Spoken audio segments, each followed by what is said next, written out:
Amén. Gloria a Dios, mis hermanos. Continuamos en el libro de Romanos, capítulo 5. Una de las bendiciones que tiene el poder estudiar la Escritura libro por libro, capítulo por capítulo, es poder llegar a captar y entender la voluntad de Dios. Porque sea que uno esté aquí o en cualquier otra parte, si tienes el conocimiento, nadie va a poder confundirte, nadie va a poder engañarte, nadie va a poder ponerte a hacer cosas que realmente no es lo que Dios demanda. Amén.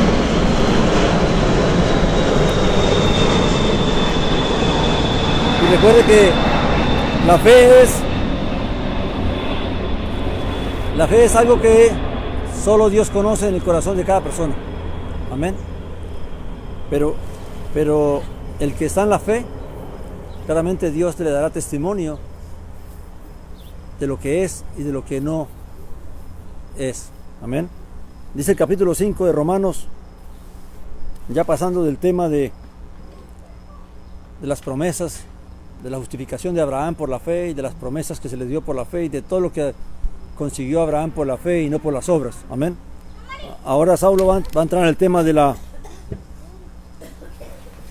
justificación del creyente. Amén. Dice, por tanto, capítulo 5, Romanos 1, dice, por tanto, habiendo sido declarados justos por la fe, tenemos paz ante Elohim mediante nuestro Señor Yeshua el Mesías,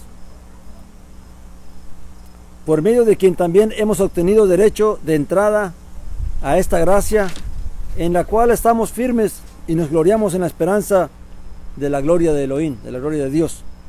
Amén. Así que hemos entrado en la gracia por medio de la fe. Amén.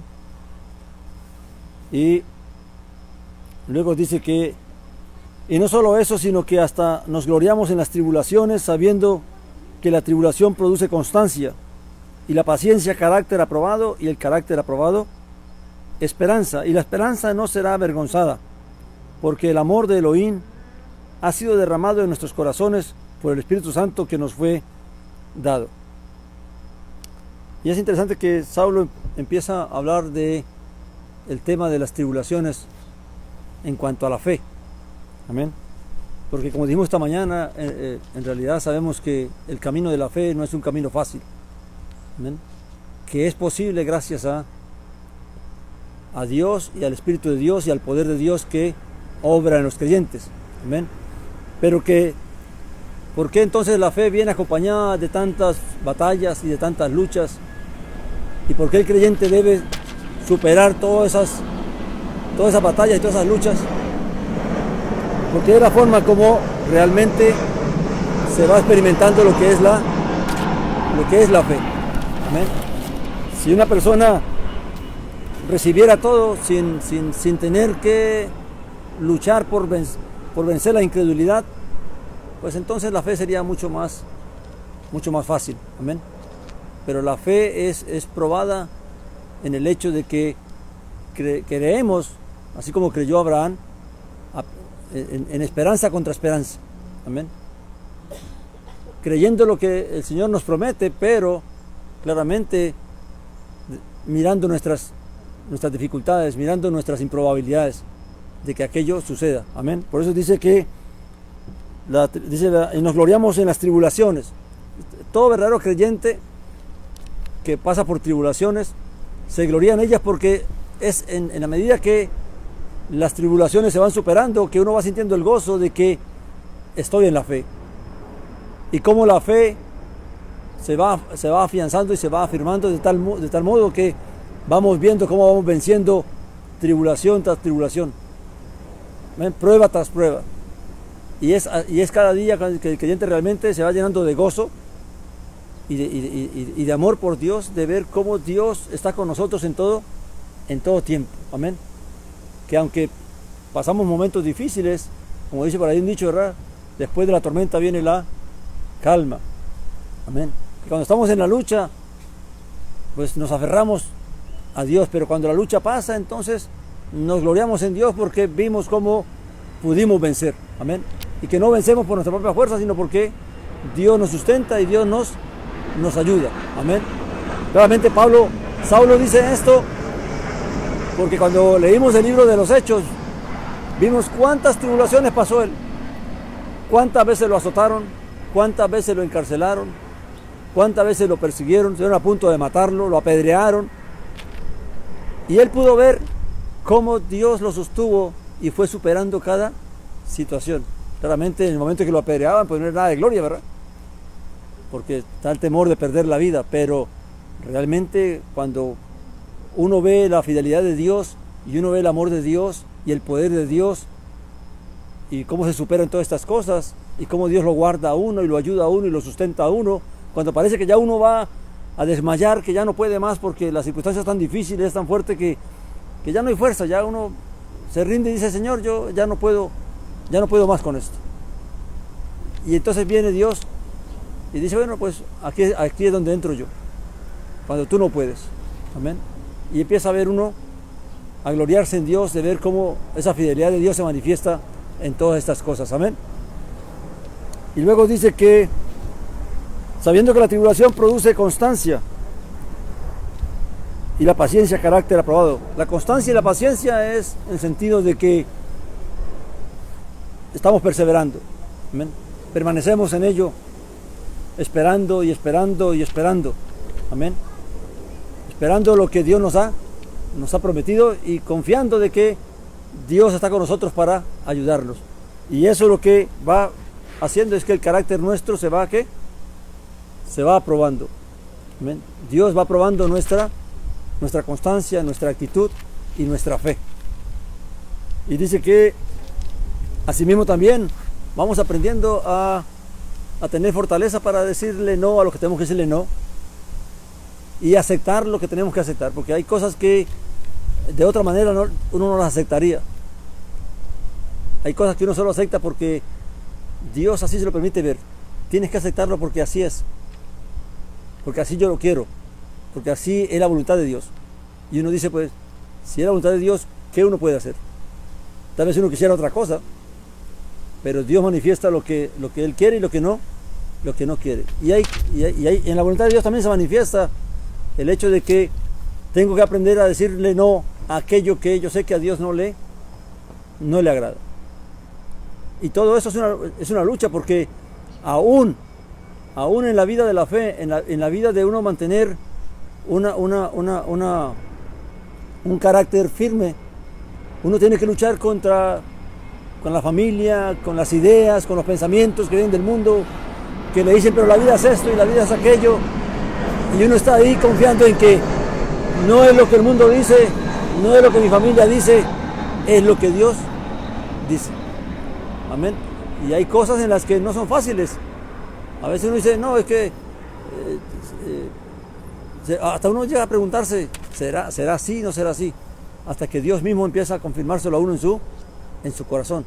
Y esa batalla hay que librarla, porque si uno ve el mundo en el afán en que vive, en las preocupaciones en que vive, en los deseos que viven, claramente si uno se descuida también entra en ese río y entra en esas preocupaciones y en esos afanes y en esos deseos.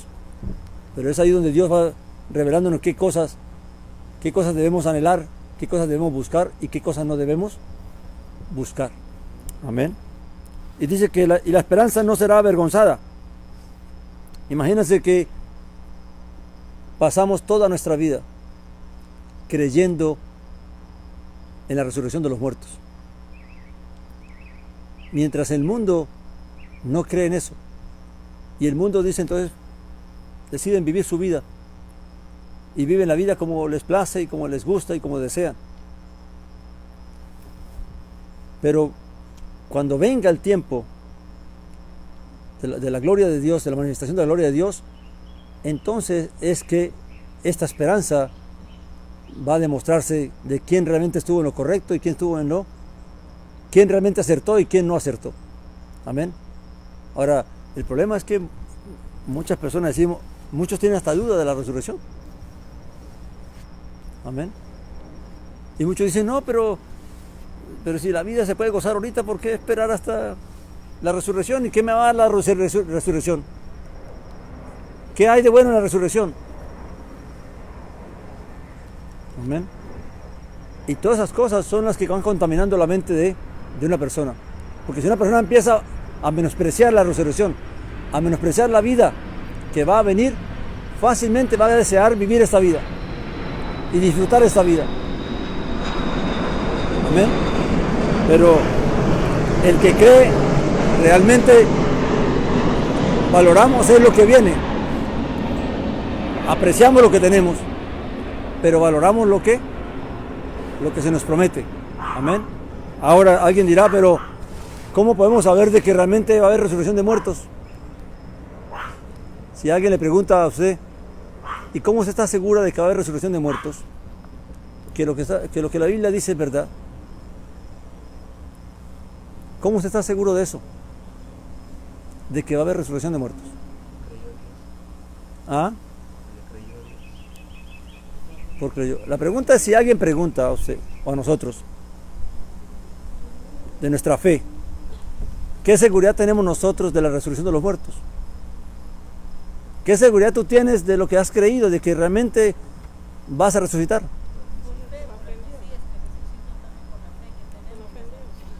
Amén.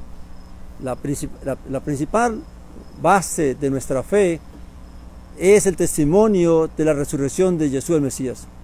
Si Él no hubiera resucitado, ¿cuál sería nuestra base? No habría base para nuestra fe. ¿Cómo creeríamos en una resurrección donde nadie ha resucitado? Amén. Ahora el problema es, ¿cuántos creen que Jesús resucitó? Que Jesús está a la diestra de Dios y que pronto va a venir. Ahí está la fe.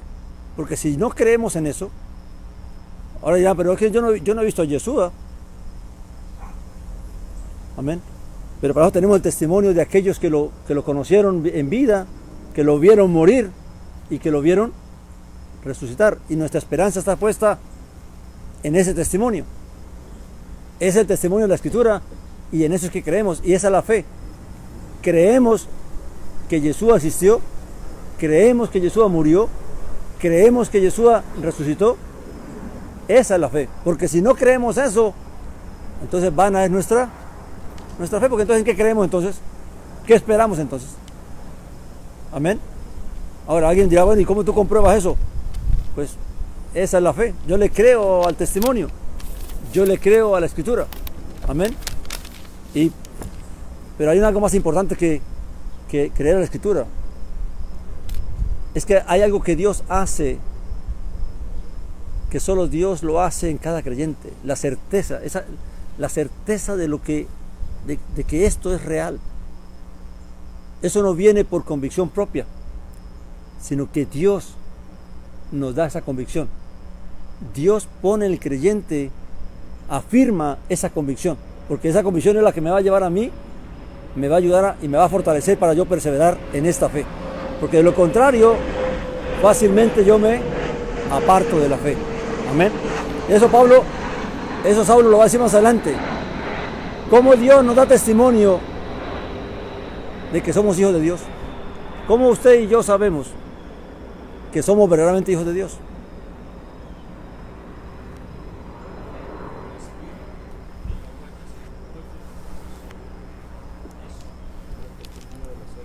Amén.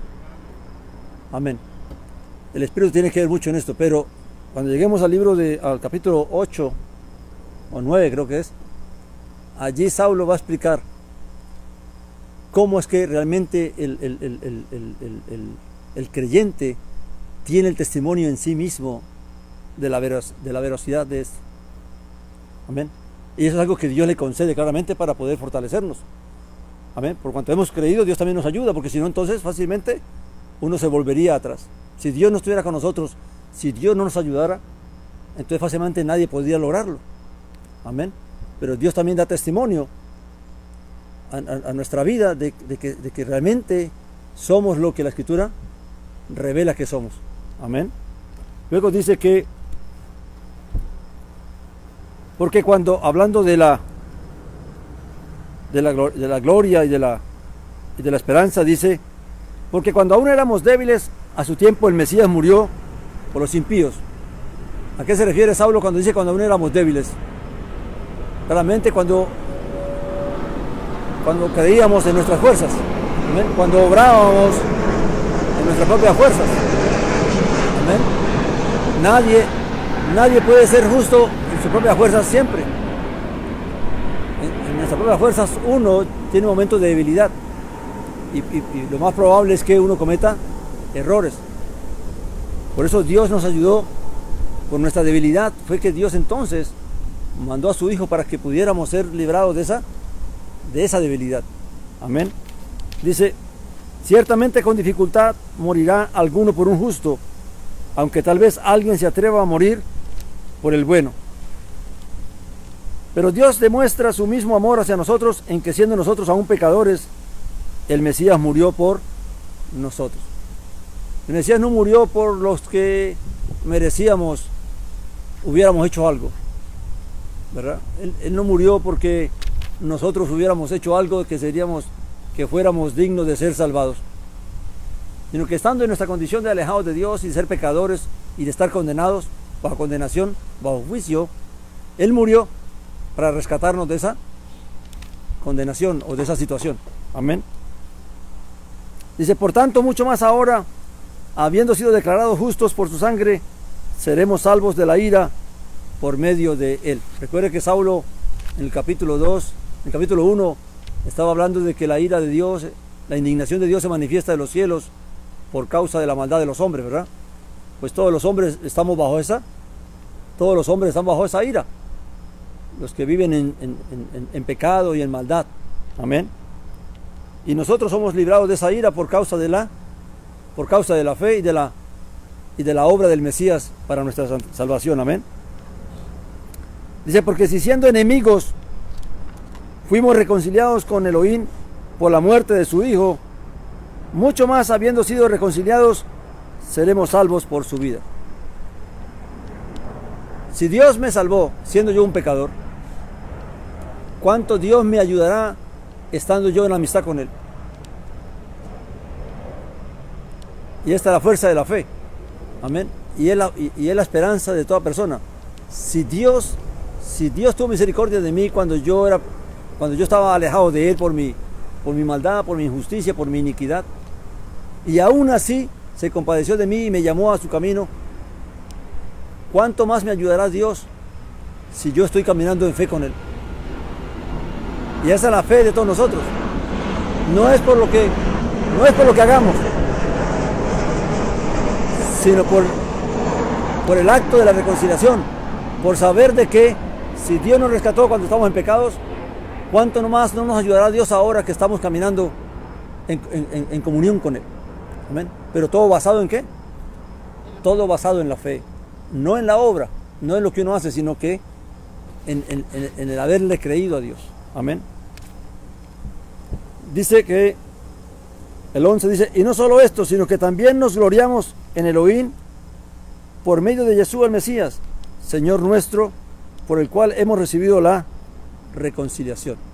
O sea, nos gloriamos en Dios por medio de nuestro Señor Yeshua, porque fue a través de Él, de su vida, de su justicia, de su obediencia, amén, que realmente nosotros recibimos esta gracia. Amén. Por la fe en Él, en su obra, es que hemos recibido esta gracia, y por eso nos gloriamos en Dios y damos gracias a Dios y glorificamos a Dios por su misericordia y amor para con todos nosotros, o para con todos los que creen. Amén. Y ahora dice el 12, por tanto, como el pecado entró en el mundo por medio de un hombre, y esta es el gloriarnos en Dios. Esto que Saulo dijo aquí de que nos gloriamos en Dios por Jesús el Mesías, es por esto que va a decir acá. Dice, por tanto, como el pecado entró en el mundo por medio de un hombre, y por medio del pecado la muerte, así también la muerte pasó a todos los hombres, por cuanto todos pecaron. Ahora, fíjese que aquí dice que el pecado la muerte entró por medio ¿qué? Del pecado, ¿verdad? Y el pecado vino por causa del primer hombre, del Adán, que desobedeció un solo mandamiento. Dios le dio un solo mandamiento y él no pudo guardar ese solo mandamiento. Amén. Y aunque podemos echar la culpa a Eva, que fue Eva y no Adán, en realidad fue él. Amén. Porque él al final también comió del fruto que no debía comer. Dice que así también la muerte pasó a todos los hombres por cuanto todos pecaron. Hay una doctrina que enseña que todos somos pecadores porque todos heredamos el pecado de Adán. Amén. Lo que Saulo está diciendo aquí, eso no es así. No soy pecador porque heredé el pecado de Adán. Somos pecadores porque nosotros mismos pecamos. Amén. Y fíjate que de aquí es que se toma la idea de bautizar los niños para que no mueran en el pecado original. Por eso es que se cree que los niños, si no son bautizados, entonces van a morir en el pecado original. Pero la escritura es clara. Dios no imputa pecado a nadie que no viole su propio mandamiento. Amén. Todos hemos muerto, todos han muerto porque todos han pecado. Nadie ha muerto porque su padre pecó. O sea, nadie tiene la muerte, la condenación porque sus padres pecaron. Cada quien es condenado por su propio pecado. Por eso que Jesús dijo y contradice esa doctrina, ¿verdad? Cuando Jesús dice, dejad que los niños vengan a mí, porque ellos, ¿qué? Es el reino de los cielos. ¿Y cómo puede ser el reino de los cielos de los niños si tiene el pecado de Adán? Amén. Claramente no se le puede imputar pecado a quien no tiene, a quien no se le ha violado la ley. Amén. Dice, porque hasta la ley había pecado en el mundo, pero si no hay ley no se toma en cuenta el pecado. No obstante, la muerte reinó desde Adán hasta Moisés, aún sobre los que no pecaron en la semejanza del delito de Adán, el cual es figura del que había de venir.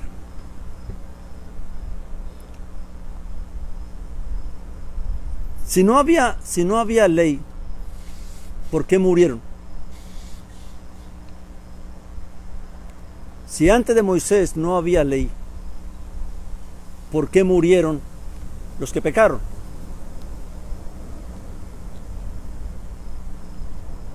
Porque dice que donde no hay ley no se imputa pecado. Entonces, si antes de Moisés no había ley, ¿por qué murieron? ¿Por qué la muerte reinó aun cuando ellos no pecaron si no tenían ley? Amén. Porque hay un conocimiento del bien y del mal en cada ser humano. Amén. Y aun cuando no se tenga una ley escrita, cada persona, y eso está demostrado desde las comunidades antiguas, cómo las comunidades indígenas tenían sus propios códigos éticos y morales, cómo juzgaban ellos las cosas, de dónde aprendieron ellos eso si nadie les dio una ley. Claramente porque hay un conocimiento de lo que es bueno y es malo en cada ser. Y cada aquel que viola ese conocimiento de lo que es bueno o practica lo que es bueno y hace lo que es malo, entonces claramente esa ley se convierte en ley para él mismo. Amén. Está diciendo que claramente una vez más la ley no existía antes de Moisés, hablando en el sentido escrito. No había una ley. Abraham no obedeció a una ley. Abraham vino a conocer a Dios cuando Dios lo llama para que él lo siga, para que él camine con él. Amén. ¿Cómo Noé halló gracia delante de Dios? Porque en lo que conoció que debió hacer, caminó. Por eso dice que en su generación él fue justo, ¿verdad? Porque toda esa generación que murió en el diluvio, él decidió hacer lo que consideraba que era bueno según cómo se le revelaba en su corazón. Amén.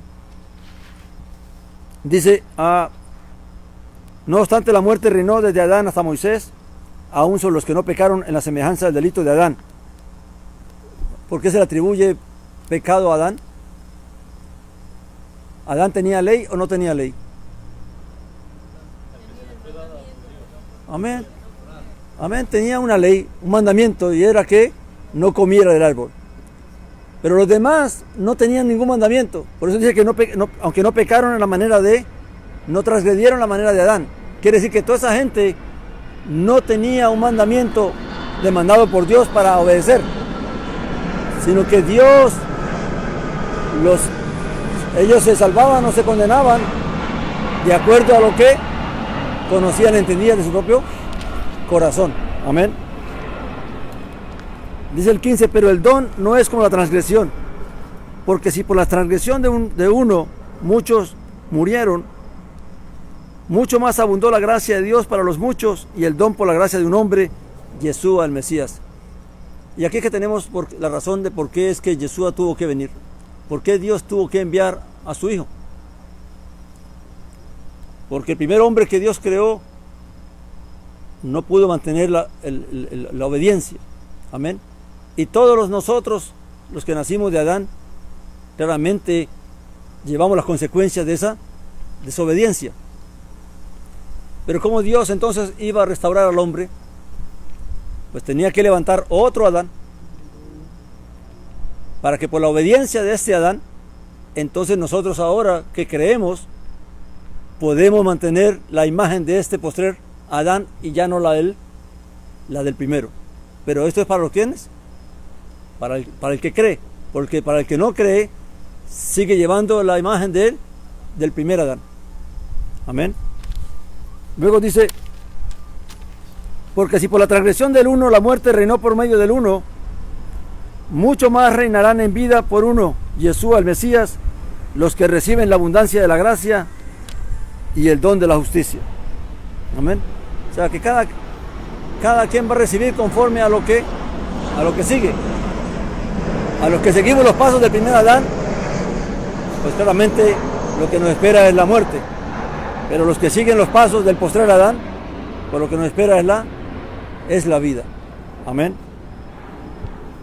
Por tanto, así como por medio de una transgresión vino la culpa a todos los hombres para condenación, así también por medio de un acto de justicia vino la gracia a todos los hombres para justificación.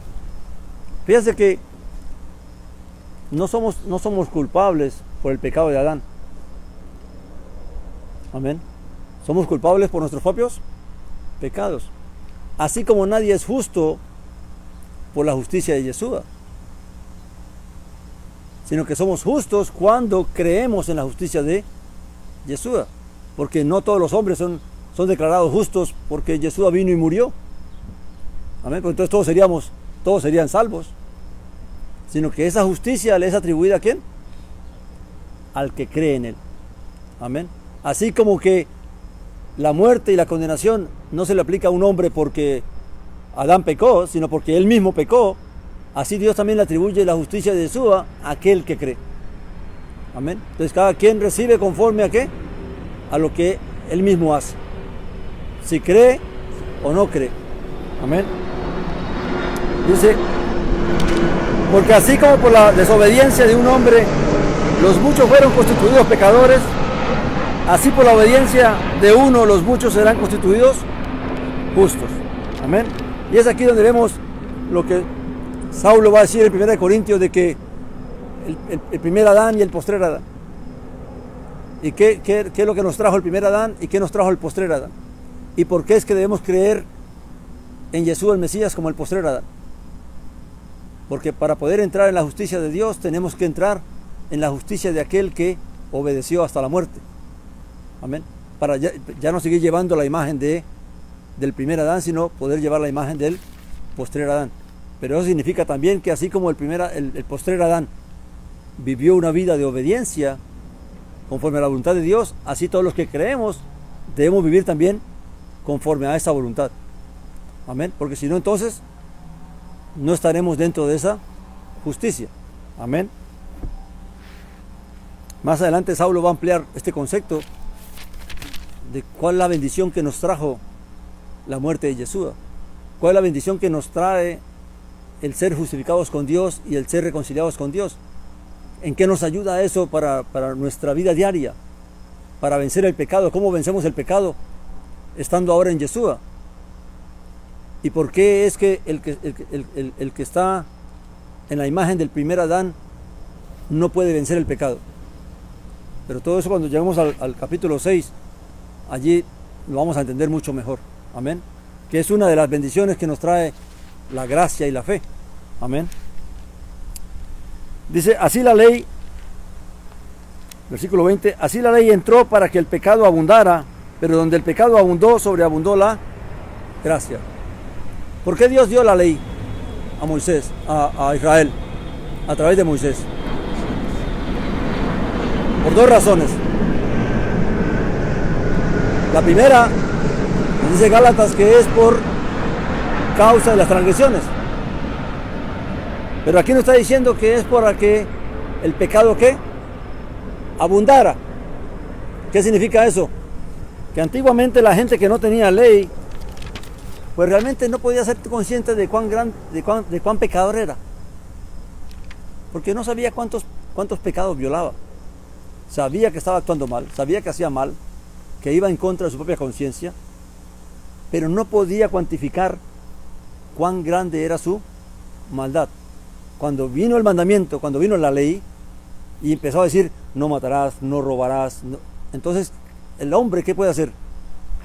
Puede cuantificar cuán grande es su pecado, cuántos mandamientos uno ha violado. Cuando mata, cuando roba, cuando engaña, cuando adultera, cuando fornica, ¿cuándo qué? Cuando ofende a otro, cuando habla mal de otro. Amén. Porque entonces la ley vino a visualizar todo el pecado que uno comete.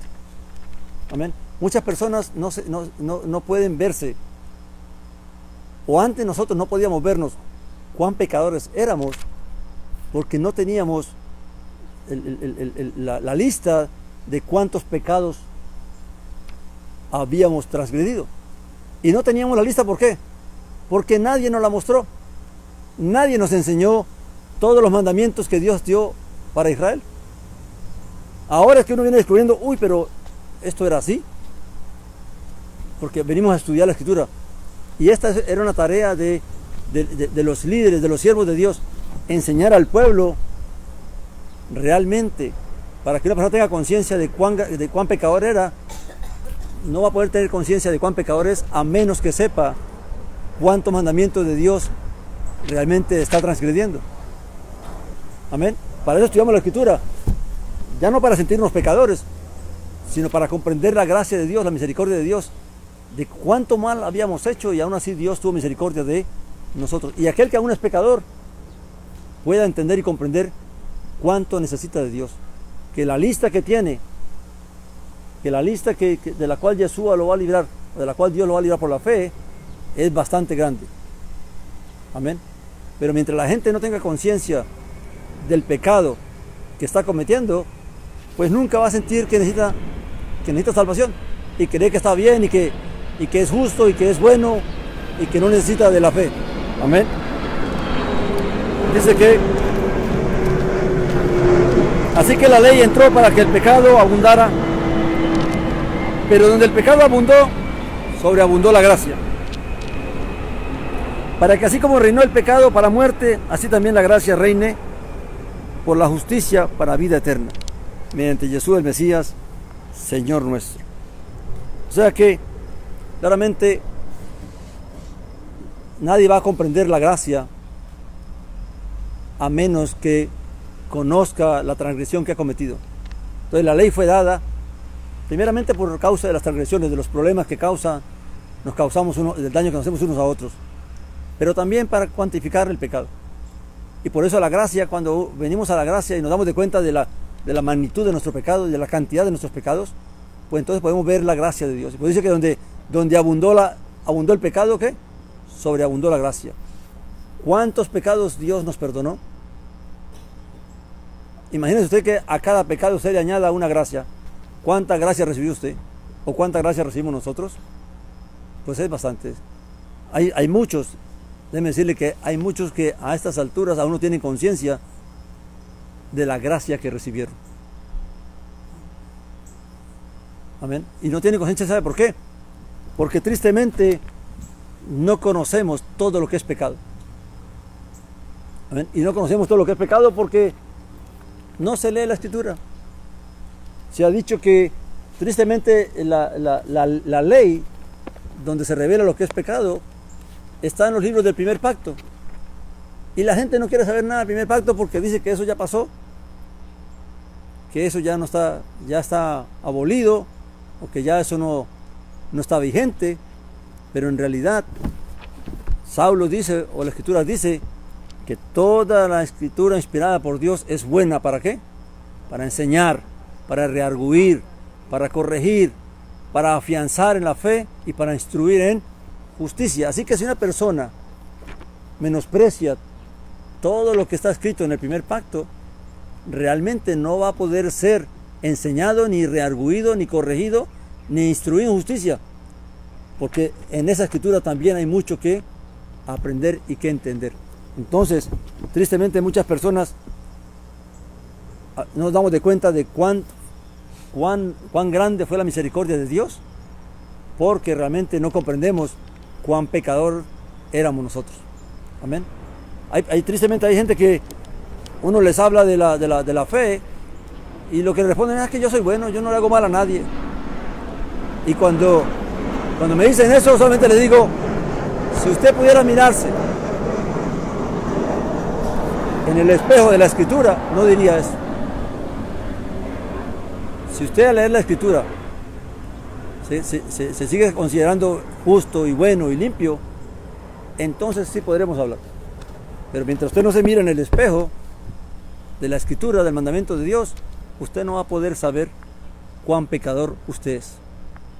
Amén. Porque tristemente es así. Amén. Y todo es ¿por qué? Por causa de la ignorancia que hay en nosotros acerca de la Escritura. Si hay ignorancia en medio de los mismos creyentes, que llevamos tiempo en la fe, en las congregaciones, y aún muchos no han leído ni siquiera una sola vez la Escritura, ¿qué esperamos de los que están en el mundo, que no tienen ningún interés por esto? Amén. Entonces, claramente, la ley, recuerde, la ley fue dada con dos propósitos. Uno, a causa de las transgresiones, y segundo, para que el hombre pudiera darse cuenta de la magnitud de su pecado. Pero si el hombre es justo y no peca, ¿para qué necesita ley? La ley fue dada por causa de las transgresiones, pero si no hay transgresiones, ¿se necesita la ley? Amén. Eso es lo que vamos a estudiar más adelante. Amén. Que Saulo nos va a hablar acerca del tema de la ley. Al hombre, al creyente ser liberado del poder del pecado, ¿en qué relación queda junto con la ley? Amén. Porque claramente la ley es necesaria para hacer conciencia de nuestro pecado y para que no hagamos daños unos a otros cuando estábamos en la carne. Amén. Entonces, no sé si hay alguna pregunta o algún comentario. Vamos a dejarlo allí. Amén. Encima.